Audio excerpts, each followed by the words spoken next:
What's up, good people of YouTube? It's me, Chavez, back with another NFL video for you. Today's Wednesday, October 11th, 2023.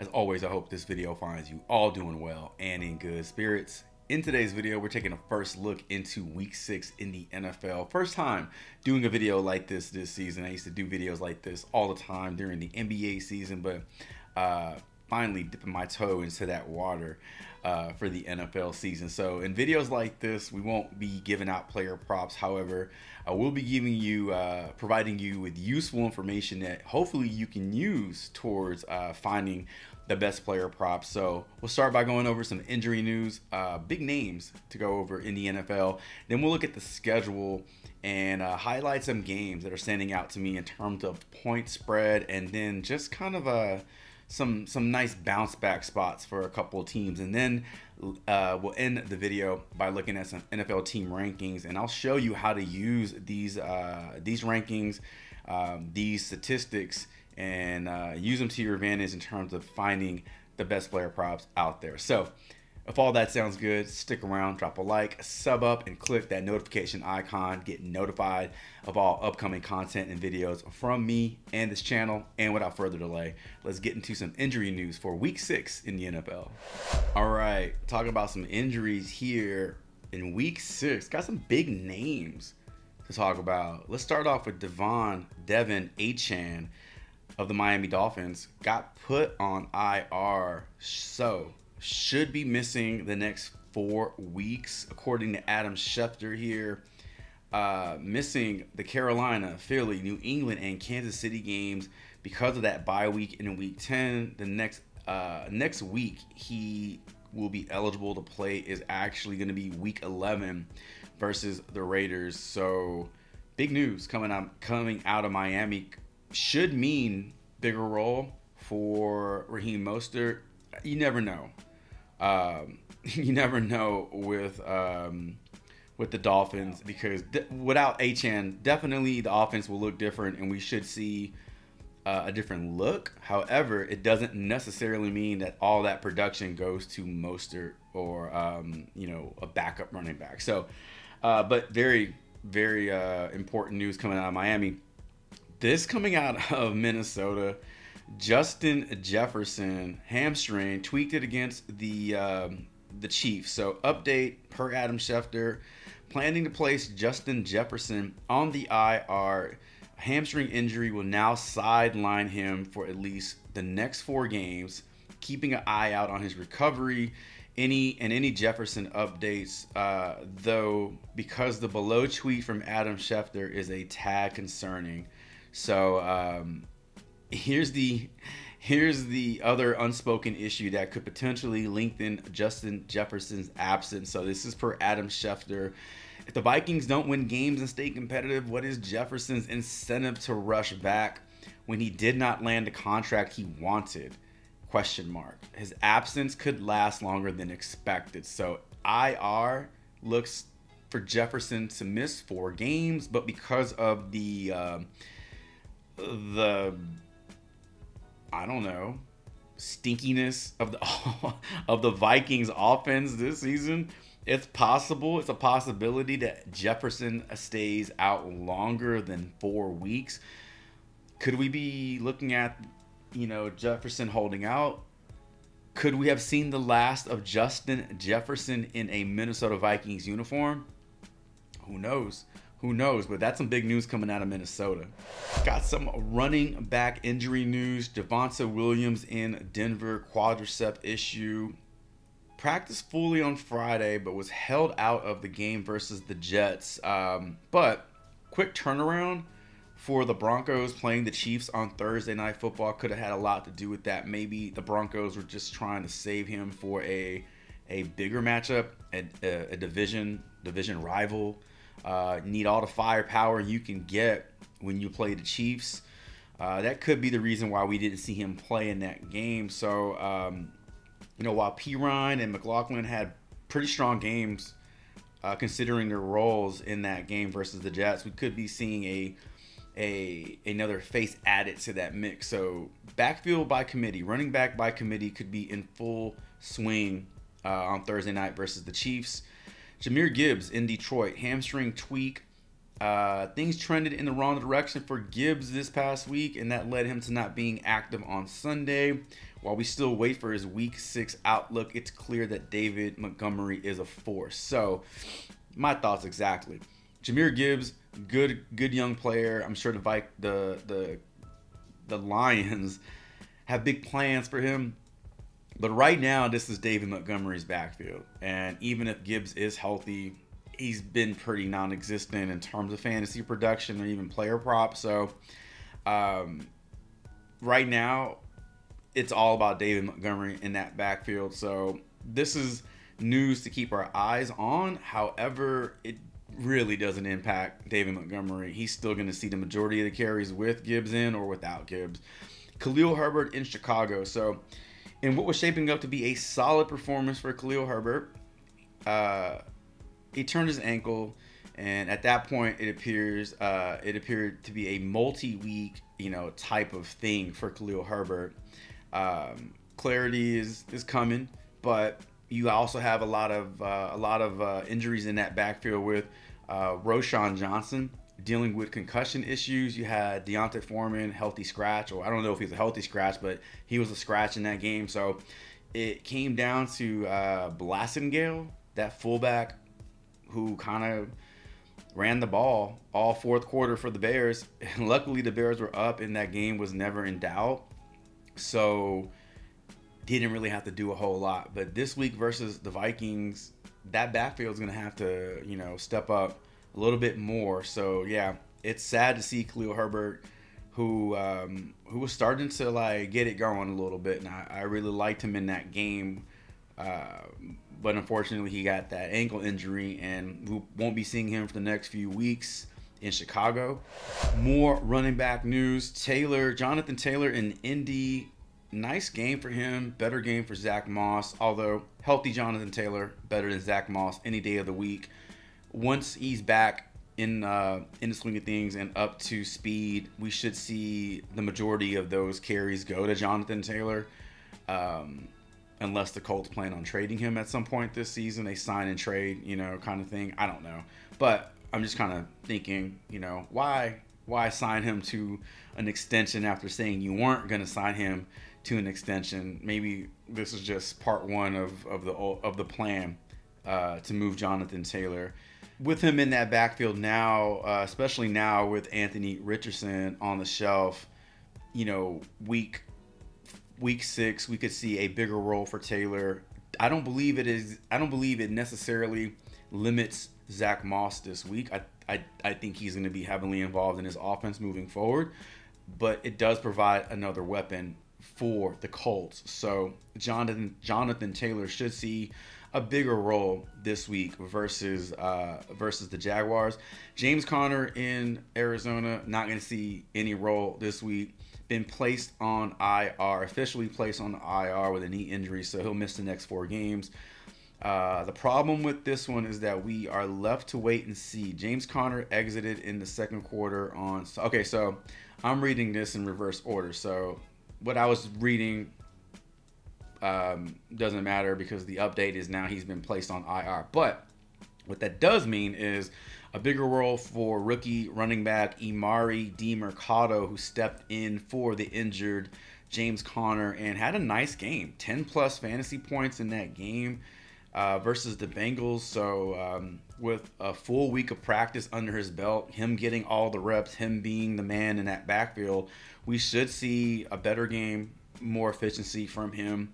Although it's not like the Cardinals have the best offense anyway, so take that for what it's worth. I will say that if we do get some Demercado player props on Prize Picks or Underdog, I'm pretty sure it'll be propped a little too low. So just something to keep your eyes on in Arizona. Saquon Barkley. Now,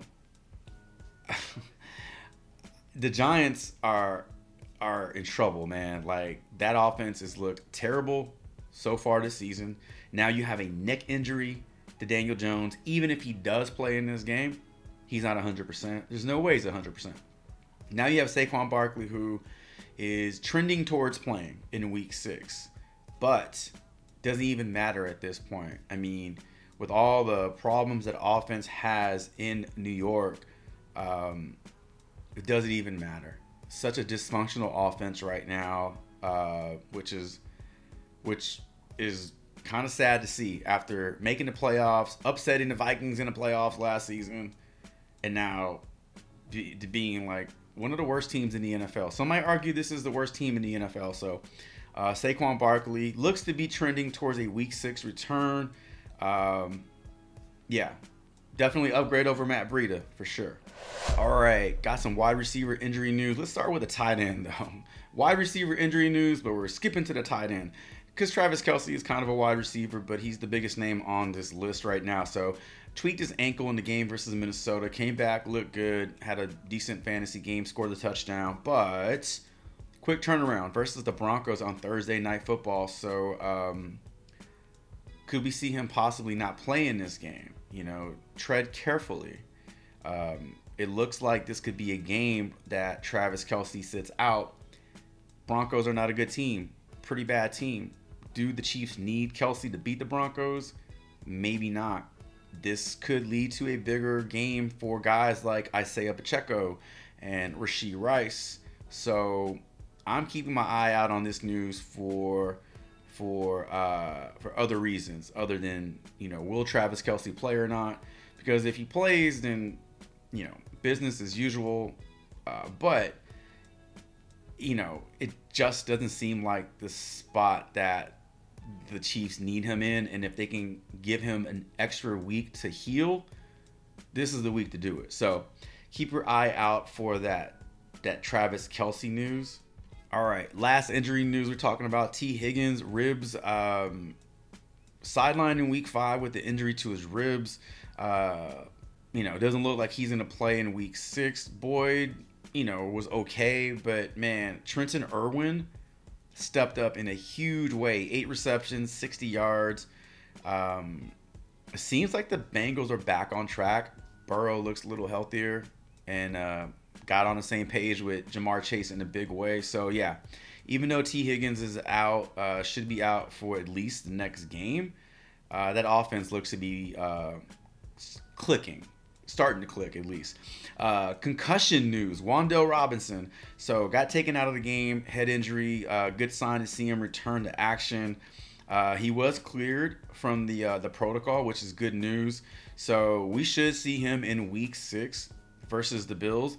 Tank Dell, also concussion injury news. So left the game with the concussion. He's currently in protocol. This is definitely a situation to keep your eyes on. If he doesn't clear it, then he doesn't play in week 6. So if he doesn't play and he ends up sitting out for week 6, you're just going to be looking at a bigger target share for Nico Collins and Robert Woods. All right, injury news out of the way. This shit's fun. I like talking stuff in the NFL, you know, not always talking about player props. So let's talk about the schedule. I got 3 games highlighted at the top with the biggest point spreads on the board, and I got 3 games highlighted throughout the schedule that are standing out to me. So let's start with these top 3 games here with the double-digit point spread. We got the Broncos at the Chiefs. We talked about, you know, Travis Kelce possibly not playing in this game. Look, the Chiefs are favored by 10.5 at home. I kind of feel like if Travis Kelce was going to play in this game, they might be favored by more. So that's kind of how I am looking at this. Also, players that pop out, we talked about briefly, Pacheco, Rashee Rice, maybe having a larger role if Kelce doesn't play. But even if Kelce does play, there's no way he's 100%. So we still could be looking at a limited role for him and a bigger game for Pacheco and Rashee Rice. Also, Chiefs defense heavily in play here.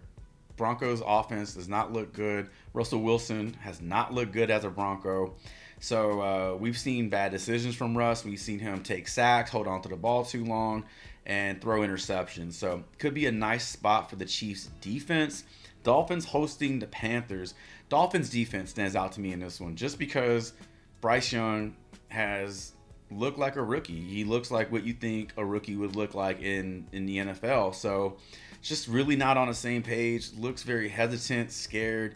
He looks really little out there. I know he's not the biggest quarterback, but man, he looks really little. And so, you know, good for him that he hasn't sustained, any injuries or anything like that, but man, he just doesn't look that good right now. And anytime you have a rookie quarterback who's not playing at a high level, you can look at the defense on the other side for some impact. And then obviously we talk about the Dolphins. You talk about the big names: Tua, Hill, Waddle. Achan's not playing in this game, so we could possibly be looking at a larger role for Raheem Mostert. But that offense starts with Tua, funnels through Tua and those receivers. So Dolphins should not have any problems with this game, and those are some names you can target along with the defense in Miami. Bills hosting the Giants. We just talked about the injury news coming out of New York with Daniel Jones not at 100%, Saquon possibly playing, and then Wan'Dale Robinson being cleared out of the protocol. So Wan'Dale, probably like the lone bright spot for that offense in New York. But man, that Bills defense is in play at home. If Jones isn't playing in this game, then you have Tyrod Taylor, who at one point was a pretty fantasy viable quarterback, but is not that guy anymore. In the event that Saquon does not play in this game, I have no idea what this Giants offense is going to look like. They could possibly score negative points. I don't know how that's going to work, but Bills defense is in play. I guess you can call this a bounce back spot for the Bills after losing in London to the Jags. Last week, you could look at a strong game out of Josh Allen and Diggs and Gabe Davis over there, James Cook as well in Buffalo. So those are some names that stand out to me. But man, these point spreads are pretty strong here. The other three games that I have highlighted here are standing out to me for different reasons. So slightly lower point spreads, but Browns hosting the 49ers, 4.5 spread here. Niners favored on the road, so they're road favorites. I assume this will just be a larger spread, but because it is so low, it's kind of telling me that Deshaun Watson is going to play in this game. I don't know how this spread stays this tight if Deshaun Watson doesn't play. I just don't see how they would even keep it close. No Chubb, no Watson. Yeah. So tells me that he's going to play in this game. Browns at home. Cleveland's a tough place to play. This has like all the feelings of a just grimy, just nasty ass game that's like 14-10 or something like that. We could be looking at a game where the 49ers offense kind of gets kind of comes back down to earth a little bit. Cleveland's defense is no joke. If that offense can manufacture some points, it should be a pretty tough game for the 49ers. But that one stood out to me because I know we want to target that offense and CMC and Purdy, but this could be the game to not. Although CMC might be on a level where you just play no matter what. But, I think this is a game where we could possibly just stay away from the 49ers offense. This has just got like the makings of a very ugly game. All right, let's talk about the Patriots at the Raiders. Road dogs. Raiders favored by 2.5. at home versus the Patriots. Now, I understand the Patriots have looked really bad this season. Mac Jones looks like... I have a theory on Alabama quarterbacks that I might include in a future video, but long story short, a lot of these Alabama quarterbacks coming into the NFL really haven't done shit. So, Mac Jones is on that list. Patriots have looked really bad, and Bill Belichick has just looked miserable on the sidelines. However, they've they ran into the Cowboys, who put it on them, and then they ran into the Saints that put it on them. However, Mac Jones put it on himself. The Patriots put it on themselves in that game. It wasn't so much Derek Carr slicing them up. It was really just a lot of bad football being played by the Patriots. But this week they played the Raiders, who aren't good. Yes, they beat the Packers at home, but Jordan Love and the Packers don't look good either. Raiders have a problem, and his name is Josh McDaniels. He's not a good coach. He never was a good coach. When he's not coaching Tom Brady, he's kind of bad at his job. That's a fact. Makes bad decisions, questionable decisions, and just isn't, I just don't know how he keeps getting head coaching jobs in the NFL. I just don't. But his team is favored by 2.5 at home versus the Patriots. Could be a bounce back spot for the Patriots. The only problem is I don't know how the Patriots do it. Is it by way of, air attack, Mac Jones to, his receivers? Is it by way of just like ground and pound with Stevenson and Zeke? Is it the Patriots defense that steps up and puts pressure on Garoppolo and forces turnovers and, pick six and things like that? I don't know. But in a game like this, I just look at the two teams and I side with the team that has the better coach. And say what you want about Bill Belichick, but he, on his worst day, he is a better coach than Josh McDaniels. So bounce back spot for the Patriots. I just don't know how they do it. Cowboys versus the Chargers, Monday Night Football. Similar thoughts on this one. Bounce back spot for the Cowboys. The good news is they're not playing the 49ers this week because they can't beat them. I mean, playoffs, regular season, they can't beat this damn team.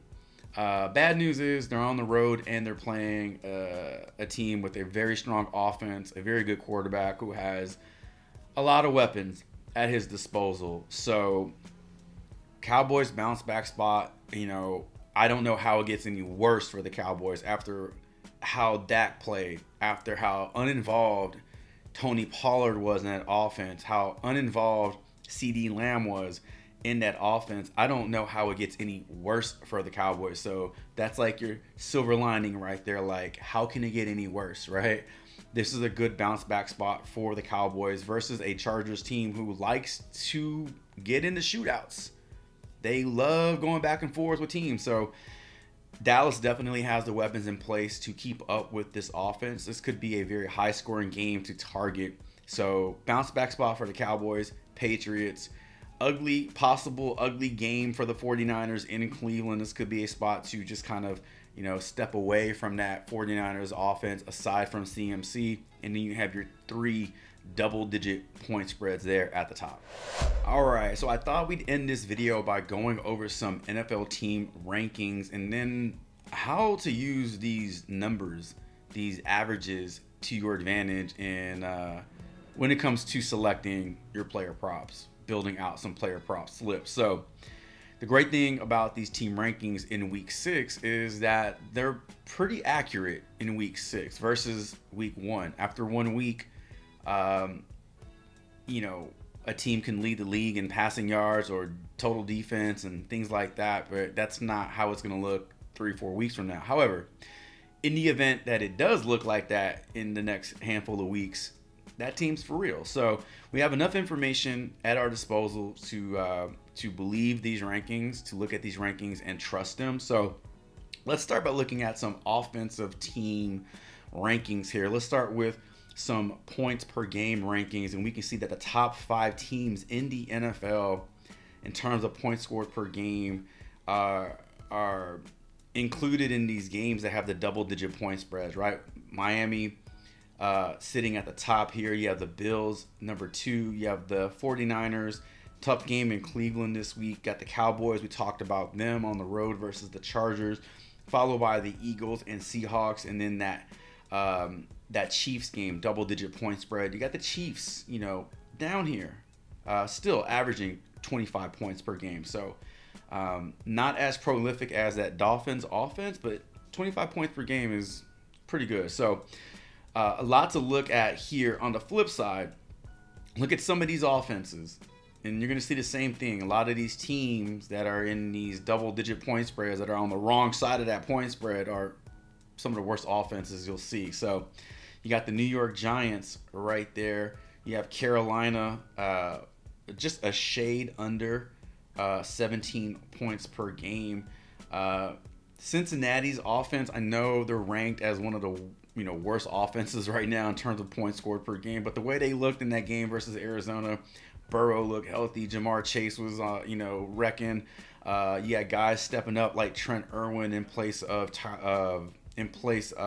T. Higgins. So that offense looks to be, headed in the right direction. And then you got the Patriots in there with, I just don't know what they're going to do at quarterback, with Mac Jones or Bailey Zappi. New York Jets, listen, Zach Wilson looks a lot better this season. The offense is not for him, though. This offense was tweaked and redesigned for Aaron Rodgers, not Zach Wilson. He's doing the best he can, and he's looked a lot better this season than he did last season.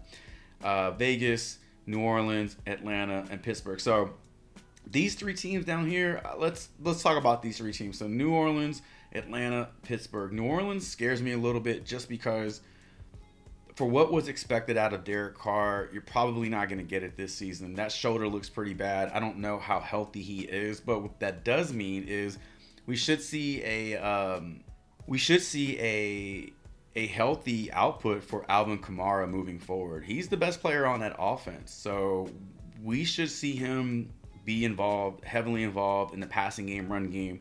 So keep your eye out on that. Atlanta, Desmond Ridder, I don't think he's that good of a quarterback, but showed off a little bit versus the Texans, and now he gets to play the Washington Commanders, who give up a ton of who give up a ton of big plays down the field. Did you watch that Chicago game? Did you see what DJ Moore did? This could be a nice spot to target Ridder and Drake London, as well as Bijan. Pittsburgh. So when I look at Pittsburgh, yes, they're not scoring a lot of points per game, but that production, whatever production they have on offense, it's being funneled through Pickett and Pickens. It's very easy to narrow down, that offense and just kind of pinpoint who's going to produce in this offense. Pickens and Pickett. Najee Harris is an afterthought. You have Jaylen Warren, who's kind of stealing some of that thunder. And then you just have complimentary receivers for the Pittsburgh Steelers. Yes, when Deontay Johnson comes back, it'll open things up. But Pickens is headed towards that bona fide number one status, in the NFL as a receiver. So I like that offense because it's easy just to pinpoint who's going to do the damage in that offense in Pittsburgh. And I guess you could say the same thing for Atlanta, right? That offense revolves around Bijan, Ridder, Drake London. So those are just some thoughts on some of the worst offenses in the NFL in terms of points scored per game. But let's head back to the top offenses, more green, more friendly to look at here. So I said I was going to share with you how I use these ranks and these averages to kind of help me with player props. So I want to start with passing yards and target the passing yards on some of these top offenses. Well, we can just filter out by passing yards, and it'll pull up, the top passers in the league. Now, you'll see teams like the Texans and Minnesota, kind of reshuffled when I filtered out by passing yards. The reason I like looking at the passing yards average is there's only one person doing that, and that's the quarterback. So when you see passing yards, just put that quarterback's name. Instead of saying the Dolphins rank, number one in passing yards, no, Tua ranks number one in passing yards. Justin Herbert ranks number two in passing yards. Kirk Cousins, CJ Stroud, number three, number four.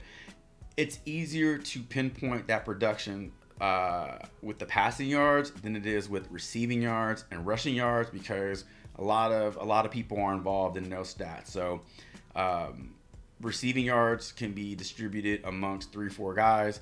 Rushing yards for a team can be distributed amongst 2 or 3 guys. But with the passing yards, it's coming from one guy, and that's the quarterback. So when I see this 334 passing yards per game for Tua, I see this, and then I can just transition that into like player prop mode and say, okay, when I see a player prop for Tua, when I see a fantasy score prop for Tua, I know that he's passing for 330 yards a game. That's basically 15 fantasy points right there, because that's 12, 13 on just yardage alone, and then I almost said the 3-point bonus, but that's on DraftKings. But you're getting 13 points for passing yards. And then in terms of passing touchdowns, Tua is throwing those touchdowns, okay? Kirk Cousins is throwing those touchdowns. CJ Stroud is throwing these touchdowns. So 2.5 passing touchdowns for the Dolphins per game. Each touchdown is worth 4 points. So that's a minimum of 8. It's hard to throw for 0.5 touchdowns in the NFL, but if you were just going to do the math, that's 10 points from passing touchdowns. That's 12 points from passing yards, or 13 points for passing yards. That gives you a total of 25 fantasy points. So you can do this with rushing yards as well, but again, with teams like the Dolphins that have 2 guys running the ball, you can't just, dump that on one player and say, all those rushing yards are coming from the same person. Same thing with receiving yards. So, with your receiving yards, you're not able to, say, okay, in Miami, Tyreek Hill is, racking up all these receiving yards, or Jalen Waddle is racking up all these receiving yards. It's coming from a lot of different dudes. And there's a lot of yards that aren't accounted for from players that aren't, involved in the offense, but they're in there for a few plays and they'll catch a pass, and it all counts towards passing yards for Tua. But again, very difficult to pinpoint all those rushing yards, all those passing yards, because you have so many people involved. So that is how I use these rankings to my advantage. And so when I look at these rankings and I see, which quarterbacks are doing what, how are these offenses accumulating so many points and producing so much, where is this being, where is it coming from? So it's coming from the quarterback. I can look at CJ Stroud's numbers in Houston and say, wow, he's passing for 281 yards a game on the average. That equals 4, 8, 9, 10, 11, a little over 11 points per game. Passing touchdowns per game for Houston, that's 4. We can just round that up to maybe 6 points. So you got 6 points from the passing touchdowns, and then you have 11. So that's 17 fantasy points coming from passing yards and passing touchdowns for CJ Stroud. And then, you do want to pay attention to the turnovers. How many turnovers is he accounting for per game? In this particular example, CJ Stroud has 0 interceptions on the year and has, I think, 1 fumble on the year. But for the most part, you can really pinpoint where that production is coming from, and then who's producing that on that team. So you can do this for every single team. You just go all the way down if you want to, if you have that much time on your hands, or you can head over to Prize Picks or Underdog, and you can look at these player props and head back to a team ranking format like this one on lineups.com and kind of start doing the math. We talked about this in a previous video in terms of using the Prize Pick scoring system and how to pick the best player props. And this is kind of like an extension of that, except we're using team rankings. We're still doing the math and we're still figuring out, if these player props are set too low, set too high, but still, same concept here where we're using the data that's available to us to make the best possible decisions. So these are some rankings that I like to look at. And then again, you can find this over on lineups.com. All teams are included in here, and you can also filter out in terms of defense. You can just filter out in terms of the stats as a whole instead of per game. You can really kind of narrow this down over on lineups.com. All right, ladies and gentlemen, that is going to do it for this week's first look video of the season for me. We covered week 6 injury news, schedule, point spreads, and team rankings. Drop a comment below. Let me know what you liked about this video. Hopefully the information in this video helps you this week in whatever you're doing. Thanks so much for stopping by the channel and checking this video out. Be on the lookout for my next 2 videos, NFL player prop video for Thursday Night Football, and then NFL player prop video for the main slate over on Sunday. Thank you so much again for stopping by the channel and checking this video out. And until my next NFL video, Chavez is out.